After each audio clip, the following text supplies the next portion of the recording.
Hello बच्चों। आज के लेक्चर में हम कक्षा 10 का जो उदाहरण नंबर 3 है उसको सॉल्व करेंगे। चैप्टर 1 का अध्याय 1 वास्तविक संख्या का जो एग्जाम्पल नंबर 3 है उसको आपको समझाएंगे। ठीक है। प्रीवियस लेक्चर में हमने क्या किया था, हमने वास्तविक संख्याएं क्या होती थी ये पढ़ा था। ठीक है। वास्तविक संख्याएं बेसिकली होती क्या है इसके बारे में हमने सीख लिया था। और आज हमें क्या करना है, एग्जाम्पल नंबर 3 करना था। एग्जाम्पल 2 भी हमने आपको सिखा दिया था। मैंने कहा था एग्जाम्पल 2 इम्पोर्टेंट है, इसको कर लेना। ठीक है। पहले मैं आपको ये दिखा लेता हूँ कि हमने पहले क्या सीखा था। ठीक है, देखिए ध्यान से। सबसे पहले हमने क्या सीखा था डियर स्टूडेंट, आपको मैं पहले समझा लेता हूँ। देखिए ध्यान से देखिए आप, पहले मैं आपको बता देता हूँ पहले हमने क्या सीखा था, इसके बाद हम आगे स्टार्ट करते हैं। सबसे पहले आपको ध्यान से देखना है लेक्चर। देखिए हमने क्या सीखा था। हमने सीखा था डियर स्टूडेंट कि एक बार पहले मैं इसको सही से आपको दिखा देता हूँ नोट्स। देखिए ये देखिए कक्षा 10 गणित अध्याय 1 वास्तविक संख्याएं रियल नंबर। ये हमने पिछले लेक्चर में सीख लिया था कि वास्तविक संख्याएं को हम रियल नंबर बोलते हैं और वास्तविक संख्याएं परिमेय संख्या और अपरिमेय संख्या से मिलकर बनती है। और परिमेय संख्या हमने पढ़ी थी कि वह संख्या जिसको P/Q के रूप में व्यक्त किया जाए जहां P व Q दोनों पूर्णांक हो तथा Q does not equal to 0 हो तो उसे परिमेय संख्या कहते हैं। ठीक है। अंश बटे हर को हमेशा हम क्या बोलते हैं, परिमेय संख्या बोलते हैं। और यहाँ पर हर 0 नहीं होना चाहिए, इस बात का आपको ध्यान रखना है। ठीक है। अब हमने क्या पढ़ा था इससे पहले, फिर अपरिमेय संख्या। ठीक है, वह संख्या जिसको P/Q के रूप में व्यक्त ना किया जाए उसको अपरिमेय संख्या कहते हैं। जैसे पाई होता है, √2, √7 आदि। ठीक है, तो ये हमने पढ़ लिया था पिछले लेक्चर में। ठीक है। और इसके बाद हमने क्या पढ़ा था, आपको एक बार मैं दिखा लेता हूँ। देखिए हमने फिर पढ़ा था कि वास्तविक संख्याएं क्या होती है। देखिए ध्यान से, हमने क्या पढ़ा था कि वास्तविक संख्याएं किसको बोलते हैं। वास्तविक संख्याएं परिमेय संख्याओं तथा अपरिमेय संख्याओं के संग्रह को वास्तविक संख्या कहते हैं। वास्तविक संख्या में क्या होता है, परिमेय संख्या और अपरिमेय संख्या का जो संग्रह होता है वो पूरा मिक्स होता है। ठीक है, उसको हम क्या बोलते हैं, वास्तविक संख्याएं बोलते हैं। इसके बाद हमने पढ़ा था अंक गणित की आधारभूत प्रमेय। इसमें क्या बोलते हैं, फंडामेंटल थ्योरम ऑफ अर्थमेटिक। ठीक है, देखिए इसमें क्या था कि इसमें क्या कहता है ये कि जो हमारे पास एक नंबर है उसको हम अभाज्य गुणनखंड के रूप में खंडित कर सकते हैं। ठीक है, किसी भी नंबर को अभाज्य गुणनखंड के गुणनफलों के रूप में व्यक्त किया जा सकता है। इसी को हम क्या बोलते हैं, अंक गणित की आधारभूत प्रमेय बोलते हैं। ठीक है, तो सुनिए पहले क्या लिखा है। प्रत्येक भाज्य संख्या को अभाज्य संख्याओं के एक गुणनफल के रूप में व्यक्त यानी गुणनखंडित किया जा सकता है तथा यह गुणनखंड अभाज्य गुणनखंडों के आने वाले क्रम के बिना अद्वितीय होता है। यानी अंक गणित की आधारभूत प्रमेय बच्चों ये कहती है कि एक संख्या को हम अभाज्य गुणनखंड के गुणनफल के रूप में लिख सकते हैं और यदि अगर उन गुणनखंडों को अगर हम मल्टीप्लाई करते पुनः वापिस तो हमें से वही नंबर मिलता है। इसके बेस पर मैंने एग्जाम्पल आपको समझाया होगा। ठीक है, देखिए एग्जाम्पल ये था कि हमने इस नंबर के फैक्टर निकाले हैं तो इसके जो फैक्टर आए हैं, गुणनखंड आए हैं, वो क्या है, 2 2 2 आए हैं। अगर मैं इनका मल्टीप्लाई करा देता हूँ फिर से तो ये 8 मिल जाएगा। इसके बाद हमने एग्जाम्पल नंबर 2 आपको सिखाया था कि संख्या 6 और 20 के अभाज्य गुणनखंड विधि से HCF और LCM ज्ञात करो। तो ये मैंने बता लिया था कि HCF की full form highest common factor होता है और LCM की फुल फॉर्म क्या होती है, लोवेस्ट कॉमन मल्टीप्लिकेशन। ठीक है, लघुत्तम समापवर्तक, महत्तम समापवर्तक, हिंदी में मैं से और लय से इसको बोलते हैं। ठीक है, इसके बाद देखिए हमने क्या किया था। इसके बाद बच्चों हमने एक एग्जाम्पल किया था, वो भी आपको मैं दिखा लेता हूँ। देखिए एग्जाम्पल नंबर 1 है, ये एग्जाम्पल 2 है। ठीक है, एग्जाम्पल 2 का सॉल्यूशन है ये, तो ये आपको बिल्कुल ध्यान से देखना है। एग्जाम्पल 2 का सॉल्यूशन है। ठीक है, एग्जाम्पल 2 मैंने आपको समझा लिया था, तो देखिए इसका सॉल्यूशन ये है। आज हमें एग्जाम्पल नंबर 3 सॉल्व करना है। ठीक है, तो पहले आप इसको ध्यान से देख लें। अब देखिए NCERT की जो नई बुक है इसमें एग्जाम्पल नंबर 3 है, उदाहरण 3 है, इसको हम सॉल्व करेंगे। देखिए ध्यान से, पहले उदाहरण क्या कहता है कि अभाज्य गुणनखंड विधि द्वारा 96 और 404 का HCF यानी महत्तम समापवर्तक ज्ञात कीजिए और फिर इनका LCM यानी लघुत्तम समापवर्तक भी ज्ञात कीजिए।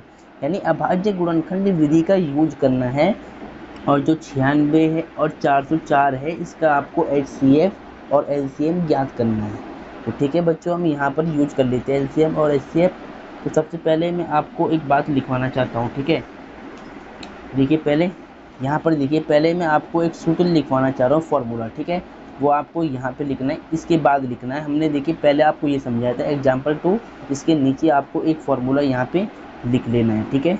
कौन सा फार्मूला है वो मैं इसको यहाँ पे लिख लेता हूँ कि हमेशा आपको ध्यान रखना है कि एक सूत्र है पहली संख्या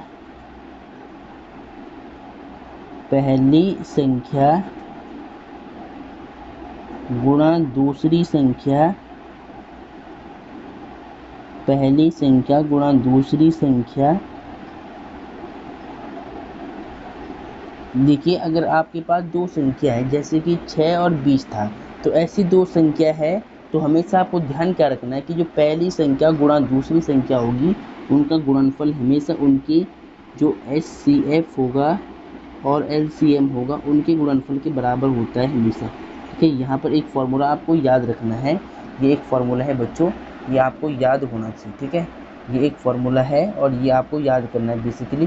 तो देखिए इसको मैं बॉक्स में करता हूँ, ये इंपॉर्टेंट फार्मूला है। देखिए इस फार्मूले में हमें क्या होगा, दो संख्याएं हमारे पास दे रखी होगी और उनमें से एक संख्या का अगर HCF या LCM हमारे पास है, दोनों में से एक वैल्यू हमारे पास होनी चाहिए। अगर दोनों में से एक वैल्यू हमारे पास है तो हम उसका LCM या HCF निकाल सकते हैं। इस फॉर्मूले को यूज करने के लिए आपके पास इन दोनों संख्याओं का एक वैल्यू या HCF दी हो और या LCM दिया हो, ठीक है। दोनों में से अगर एक वैल्यू है तो आप इसमें दूसरी वैल्यू निकाल सकते हैं, ठीक है। तो अब देखिए यहाँ पर कैसे करेंगे, इसको एक रूप में हम और भी लिखते हैं, ठीक है।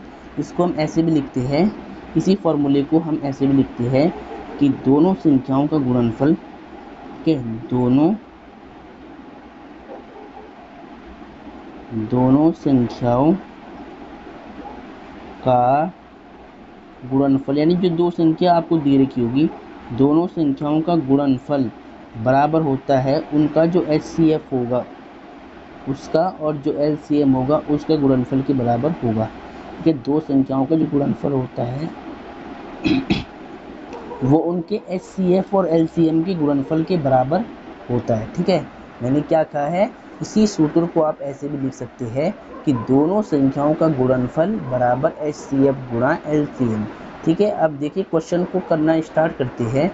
तो पहले एग्जाम्पल मैंने लिखा हुआ है, आप देखिए ध्यान से, यहाँ पर देखिए एग्जाम्पल मैंने लिखा हुआ है पहले से। अब मैं इसको आपको समझाता हूँ, ये इंपॉर्टेंट है। देखिए अभाज्य गुणनखंड विधि द्वारा 96 और 404 का HCF ज्ञात कीजिए और फिर उनका LCM भी ज्ञात कीजिए, ठीक है। तो देखिए अभाज्य गुणनखंड विधि से आपको कैसे निकालना है, सबसे पहले यहाँ पर लिख लेना है आपको हल। क्या लिख लेना है, यहाँ पर आपको हल लिख लेना है। इसके बाद ध्यान दीजिएगा मेरी बात पर। देखिए सबसे पहले आपको यहाँ पर क्या लिखना है कि देखिए आपको क्या करना है, अभाज्य गुणनखंड विधि द्वारा निकालना है ना, तो विधि का नाम आप क्या लिखोगे, अभाज्य गुणनखंड विधि से, अभाज्य गुणनखंड विधि द्वारा या विधि से, अभाज्य गुणनखंड विधि से आपको इसका HCF और LCM निकालना है। तो देखिए अब सबसे पहले हम क्या करेंगे, विधि का नाम हमने यहाँ पे लिख लिया है। अब 96 का आपको पहले क्या निकालना है, अभाज्य गुणनखंड निकालना है, इंग्लिश में प्राइम फैक्टर बोलेंगे। फिर 404 का आपको अभाज्य गुणनखंड निकालना है, ऐसे, ठीक है। इन दोनों को पहले आपको ऐसे लिख लेना है और ये सारा फेयर काम है, ठीक है। अब देखिए ध्यान से, 2 से इसको पहले कट कर लो, 2 4 जा 8, कितना बचेगा, ठीक है। यहाँ पर 9 था, तो देखिए इसको पहले मैं हिंदी में बोलता हूँ। देखिए यहाँ पर 9 है, यहाँ पर 2 है, 2 चौक 8, 8 था, यहाँ से एक बच जाएगा, इसको 6 के साथ लगा लो हासिल, ठीक है। तो 16 हो जाएगा, तो 2 8 16, फिर 2 से कट करो, 2 दूनी 4, 2 चौक 8, फिर 2 से कट जाएगा, 2 एकम 2 और 2 दूनी 4, फिर 2 से कट जाएगा, 2 छिंग 12 और 2 3 6 और 3 एकम 3, ऐसे आपको इसके अभाज्य गुणनखंड निकाल देने हैं। ठीक है, अब सेम देखिए 404 का भी आपको निकालना है, तो 2 से कट करो, 2 दूनी 4, 0 की 0, 2 दूनी 4, फिर 2 से कटेगा 2 एकम 2, 0 की 0, 2 एकम 2। अब देखिए ये नंबर किससे कटेगा, पहले आपको ध्यान से देखना है, ये नंबर अब किसी से नहीं कटेगा। ठीक है, नहीं देखिए, अगर लास्ट में विषम संख्या होती है तो वो नंबर हमेशा विषम संख्याओं से ही कटता है। अब विषम संख्या हमारे पास क्या है, 1 3, 3 से भी नहीं कटेगा ये। तो बच्चों ध्यान से देखिए, इसके फैक्टर आपने निकाल दिए दोनों संख्याओं के। ठीक है, तो अब देखिए इसके बाद अब आपको कैसे लिखना है अभाज्य गुणनखंड विधि द्वारा, तो वो आपको ध्यान से देखना है पहले। अब आपको यहाँ पे क्या लिखना है, पहले जो ये नंबर है ना, इसको लिख देना है 96 को। ठीक है, और इसके फैक्टर आपको इसके सामने लिख देने हैं। इसके फैक्टर क्या है, ये सारे इसके अभाज्य गुणनखंड कहलाते हैं। तो इसको लिख देना 2 गुणा 2 गुणा 2 गुणा 2। कितनी बार 2 है देखिए, 1 2 3 4 5, तो 5 बार 1 2 3 4 5, और एक इसके साथ में 3 भी है, 3 आपको इसके सामने लिखना है। फिर इस नंबर को आपको इसके नीचे लिखना है, 404 को आपने नीचे लिख दिया है।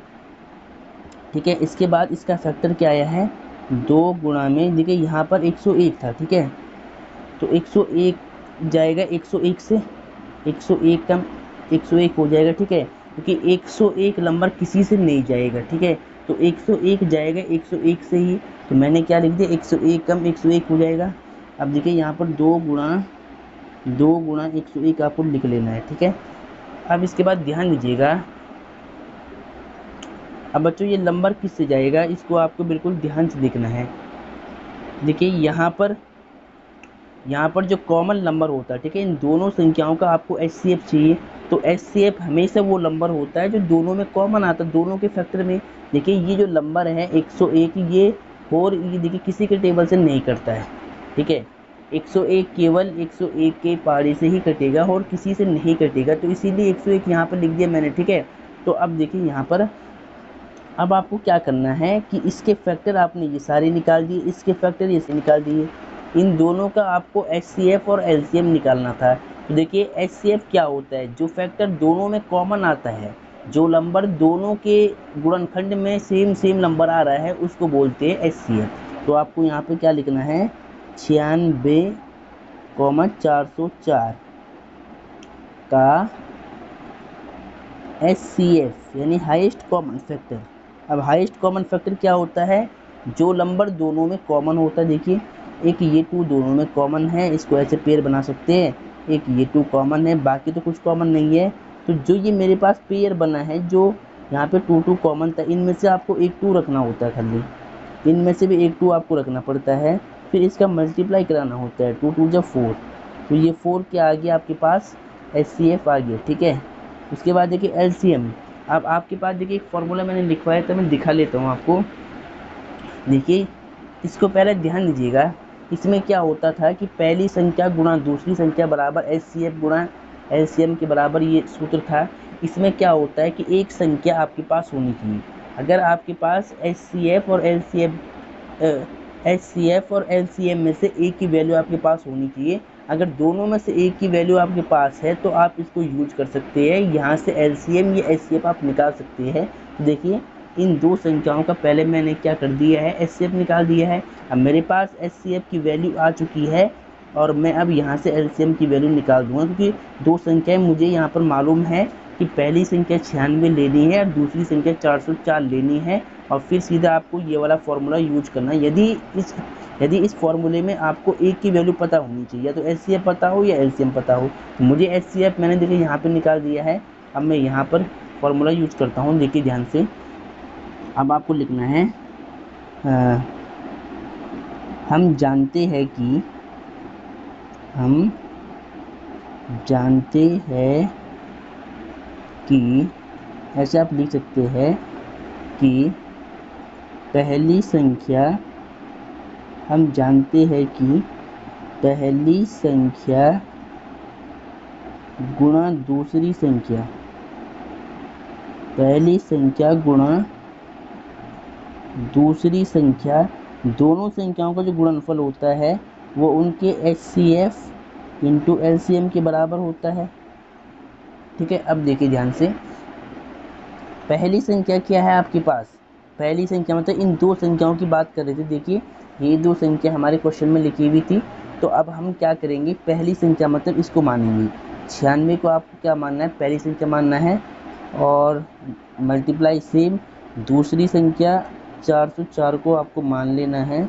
और HCF देखिए इन दो संख्याओं का HCF आपने 4 निकाला है, तो HCF का मान यहाँ पे 4 रख दो, यहाँ एक इक्वेशन बन जाएगी, यहाँ से आपको LCM की वैल्यू फाइंड आउट करनी है। ठीक है, अब देखिए जो मल्टीप्लाई का 4 है ये आएगा डिवाइड में, तो 96 गुणा 404, और जो मल्टीप्लाई का नंबर होता है वो डिवाइड में आता है, इक्वल टू LCM।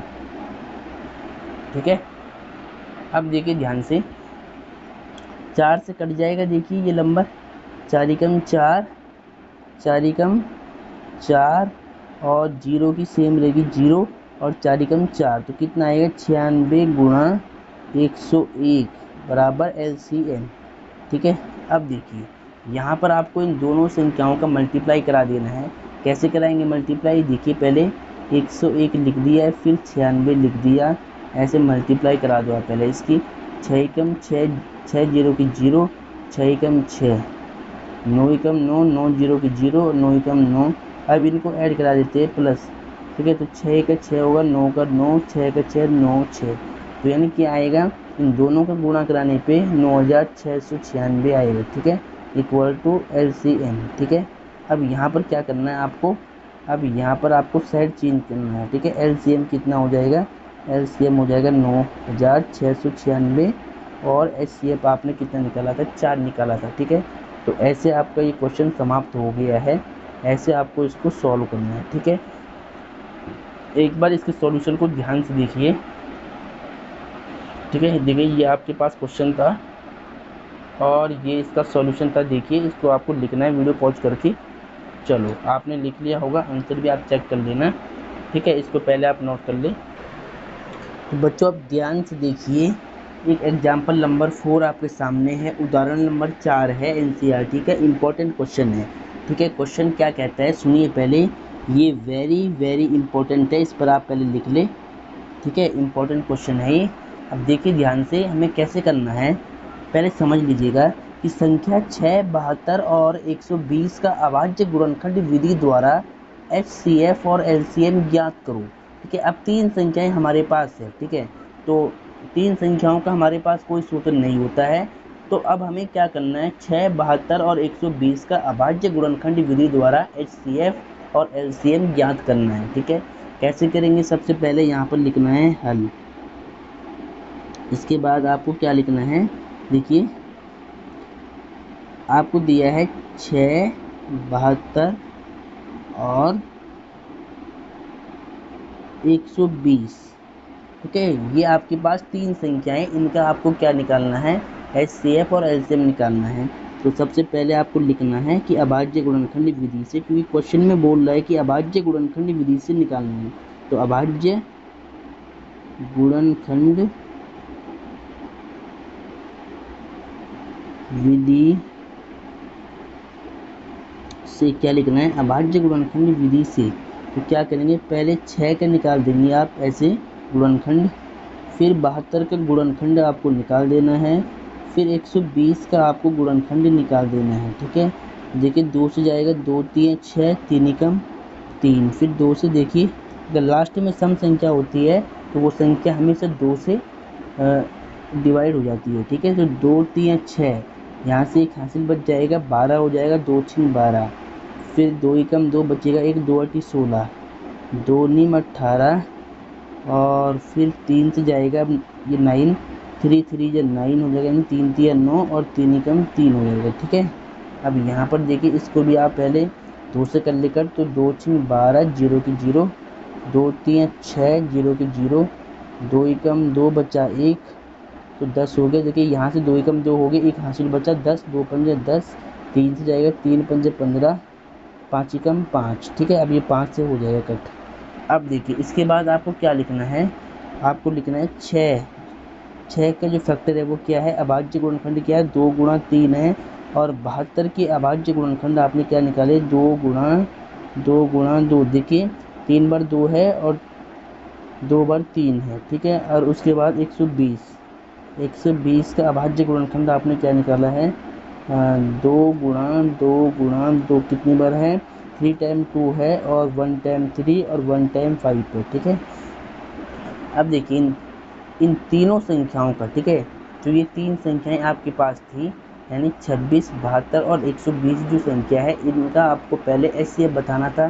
तो आपको क्या लिखना है, 6, ठीक है, जो 6, 72 और 120 है इनका आपको बताना था पहले एचसीएफ। तो आपको क्या लिखना है, 6, 72, 120 का एचसीएफ, ठीक है, ऐसे लिख देना है। अब देखिए इनमें एचसीएफ क्या होता है, जो फैक्टर कॉमन होता है तीनों में, जो कॉमन होना चाहिए, ठीक है। एक ये टू तीनों में कॉमन है और एक देखिए ये 3, ये 3, ये 3, ये 3, यानी ये 3 इन तीनों संख्याओं में कॉमन आ रहा है, ठीक है। तीनों के अभाज्य गुणनखंड में ये 3 कॉमन आ रहा है। तो देखिए यहाँ से आपको एक 2 लेना है कॉमन वाला, फिर जो यहाँ पर पेयर बना है 3 का, इनमें से भी एक 3 आपको लेना है और इसका मल्टीप्लाई कराना है, 2 3 6। इसका मतलब क्या है कि इन तीनों संख्याओं का जो एचसीएफ है वो 6 आएगा। अब एलसीएम के लिए क्या करेंगे, 6, 72, 120 का एलसीएम, देखिए इन तीनों संख्याओं का आपको एलसीएम निकालना है। कैसे निकालोगे, देखिए पहले देखिए जो इनमें कॉमन फैक्टर है ना, वो तो आपको लिख लेना है पहले। देखिए कॉमन फैक्टर क्या है, यहाँ से आपको 2 लेना है। अब देखिए इन दोनों संख्याओं में भी आपको ध्यान देना है कि 72 और 120 में कॉमन क्या है, इसमें से एक 2 ये कॉमन है, यहाँ से भी आपको पेयर को पहले मतलब लेना है और फिर यहाँ पर ये 2 है तो यहाँ से भी ये 2 आपको कॉमन मिल जाएगा। देखिए एलसीएम के लिए हम क्या लेते हैं कि जो मतलब सबसे बड़ी इसमें पावर होती है, ठीक है, जो अभाज्य गुणनखंड में सबसे बड़ी घात होती है उसको हम लेते हैं। देखिए 2 की घात अगर मैं देखी जाए, 2 की घात यहाँ पर 2 कितनी है, 1 2, देखिए यहाँ पर कितनी आएगी, 1 2 3 आएगी, 2 की घात 3 है, यहाँ पर 3 है तो यहाँ पर 1 है, तो हम यहाँ से क्या लेते, 3 लेते। तो यानी 1 2 हम यहाँ से लेंगे, एक यहाँ से लेंगे, एक यहाँ से लेंगे, तो यानी 1 2 हम यहाँ से लेंगे, एक यहाँ से लेंगे कॉमन 2, एक यहाँ से भी लेंगे। और इसके बाद देखिए इसके बाद जो एक देखिए इस 2 से और इससे आपने क्या लिया, 6 लिया था, तो इसको मैं यहाँ से एक काम करता हूँ, मैं इनका 6 लेता हूँ पहले, ठीक है। इन 2 से जो मतलब हमें यहाँ पर कॉमन मिला था वो 6 मिला था, 6 हमने रख लिया है। अब इसके बाद देखिए इन 2 में से कॉमन 1 2 लिया और इन 2 में से जो सेम नंबर है 1 2 आपको लेना है, ठीक है। एचसीएम एलसीएम में आपको ध्यान के रखना है, अगर 2 में भी सेम सेम नंबर है तो वहाँ पर भी आपस में जोड़ा बन जाएगा, वहाँ से भी आपको एक ही नंबर रखना है। तो देखिए यहाँ पर बनना है जोड़ा, तो यहाँ से भी एक नंबर 2 रख दिया, यहाँ से भी एक नंबर 2 रख दिया। अब देखिए यहाँ पर 3 5 बच गया, इसको आपको लिखना है 3 गुणा में 5, अब इनका मल्टीप्लाई कराना है, ठीक है। देखिए 6 दूनी 12, 12 दूनी 24, 24 3 72 और 72 पंजे कितना होगा, 5 दूनी 10 की 0, हाथ से लगा 1, 5 7 35 और 1 36, तो यानी 360 क्या आएगा, इनका एलसीएम आएगा, ठीक है। इन तीनों संख्याओं का एलसीएम कितना आएगा, 360 आएगा और इसका जो एचसीएफ है वो कितना आएगा, 6 आएगा, ठीक है। तो ऐसे आपको निकाल देना है। बस आपको क्या करना है, एलसीएम में जो मतलब बड़ी घात होती है वो हम लेते हैं, ठीक है, बड़ी घात हमेशा लेते हैं। तो 3 की घात यहाँ पर 3 आती, फिर यहाँ से एक 3 आपका आता, तो आंसर बिल्कुल सेम आता, ठीक है। आपको कुछ नहीं करना है, जो नंबर तीनों संख्याओं में कॉमन दिखेगा ना वो तो होगा एचसीएफ। अब देखिए इन 2 में जो सेम सेम नंबर होगा ना कॉमन, तो वहाँ से भी आपको 1 2 रखना है एलसीएम के लिए। देखिए इन 2 में सेम सेम था तो यहाँ से भी 1 2 लिया, यहाँ से भी 1 2 लिया और यहाँ से आपने क्या किया, देखिए इन 2 में से और जो ये 3 था यहाँ से आपने 6 लिया डायरेक्ट, 1 2 मैंने यहाँ से लिया है, 1 2 मैंने यहाँ से, यानी यहाँ से और यहाँ से, तो मतलब 6 आ गया आपके पास। अब इन 2 में से 1 2 कॉमन लिया, इन 2 में से 1 2 लिया खाली, और 3 और 5 ये सिंगल सिंगल थे, अलग अलग थी, तो इसको मैंने सेम रख दिया और इसका मल्टीप्लाई करा दिया, तो आपके पास इसका एलसीएम आ चुका है। ठीक है, तो ऐसे आपको निकालना है। ये क्वेश्चन इंपॉर्टेंट है, यहाँ पर अधिकतर बच्चों से गलती होती है, तो इसको आपको बिल्कुल ध्यान से नोट करना है। तो लो, आप पहले इसको लिख ले एक बार पहले आप इसको ध्यान से लिख ले। ठीक है, तो अब ध्यान से देखिए डियर स्टूडेंट। अब देखिए एग्जाम्पल नंबर 4 के बाद आपके पास प्रश्नावली आती है 1.1। ठीक है, यहाँ पर लिख लो पहले प्रश्नावली, इसके बाद आपको करनी है प्रश्नावली ने एक्सरसाइज 1.1 को अब हम सॉल्व करेंगे। ठीक है, एक्सरसाइज 1.1 को आपको ध्यान से देखना है, एनसीईआरटी की और हिंदी माध्यम का लेक्चर रहेगा। ठीक है, तो देखिए ध्यान से पहले अब एग्जाम्पल देखिए, यहाँ पर मैंने 1 लिखा गया है। एक्सरसाइज में जो फर्स्ट क्वेश्चन है एनसीईआरटी का, देखिए वो ये रहा। एक्सरसाइज 1.1 का फर्स्ट क्वेश्चन क्या कहता है, निम्नलिखित संख्याओं को अभाज्य गुणनफल के रूप में लिखो। ठीक है, तो यानी अब क्या करना है हमें, देखिए ध्यान से, जो संख्या दे रखी है इनको अभाज्य गुणनखंड के रूप में आपको लिखना है। तो देखिए कैसे लिखेंगे, सबसे पहले आपको यहाँ पे लिख देना है हल, और देखिए इस 140 का आपको निकालना है अभाज्य गुणनखंड ऐसे। तो देखिए कैसे निकालेंगे, 2 से पहले ये कट हो जाएगा। देखिए 2 सती 14, 0 की 0, 2 3 6। ठीक है, यहाँ पर 7 है तो यहाँ पहले 6 मान लो, तो 2 3 6 बचा 1 हासिल, तो यहाँ हो गया 10, तो 2 पंजे 10। अब जाएगा किससे, अब देखिए लास्ट में विषम संख्या है तो 2 से तो नहीं होगा, तो 3 से भी नहीं होगा, तो 5 से होगा। देखिए 5 सत्ते 35 और 7 एकम 7। इसके बाद देखिए इस संख्या को आपको क्या लिखना है, ऐसे लिख देना है 2 × 2 × 5 × 7।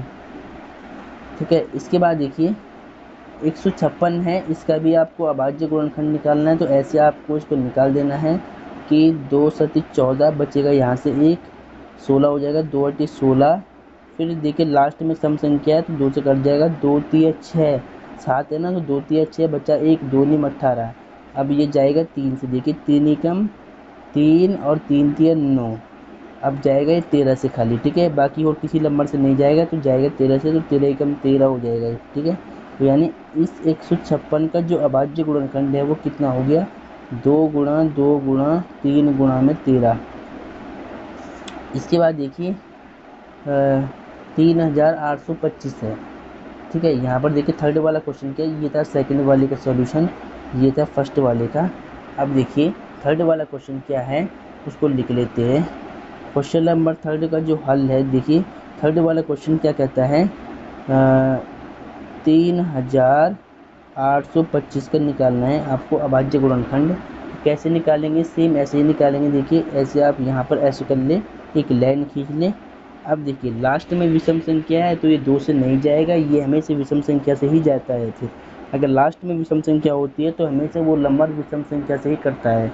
देखिए अगर मैं यहाँ पे 3 लेता हूँ तो 3 एकम 3, 3 दूनी 6, 3 सत्ते 21, यानी 3 से कट जाएगा। देखिए 3 एकम 3, यहाँ 8 है तो 3 दूनी 6, कितना बचेगा 2, 22 हो जाएगा। तो 3 सत्ते 21, 22 से कम 21 हो जाएगा। फिर यहाँ से 1 बच जाएगा, तो 3 पंजे 15 हो जाएगा।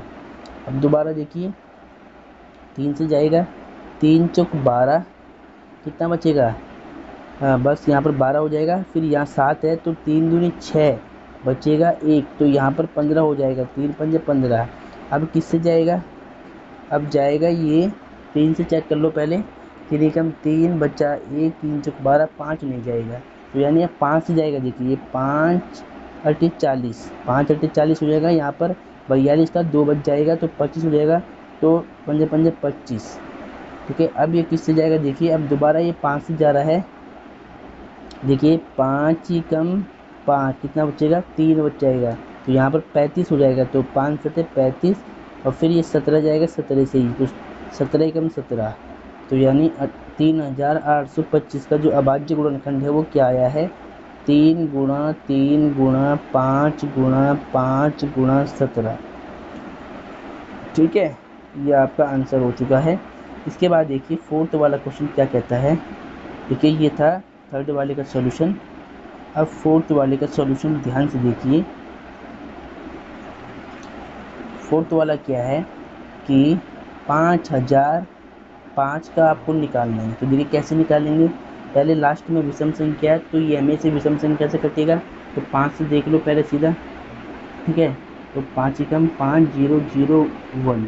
अब देखिए किससे जाएगा ये, 5 के बाद ये 7 से जा सकते हैं। देखिए पहले 7 एकम 7 कितना बचेगा, 7 एकम 7 3 बच जाएगा, 7 चौको 28 2 बच जाएगा, 7 के 21 7 से कट जाएगा। देखिए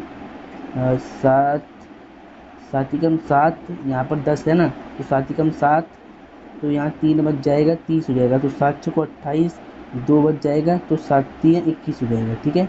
अब ये किससे जाएगा, इसके बाद ये 11 से जाएगा। देखिए 11 एकम 11 कितना बचेगा 3, 11 3 कितना होता है 14 होता है, तो 11 यहाँ से 3 बच जाएगा, तो यहाँ पे 33 हो जाएगा, तो 11 3 33, फिर 13 एकम 13, ठीक है।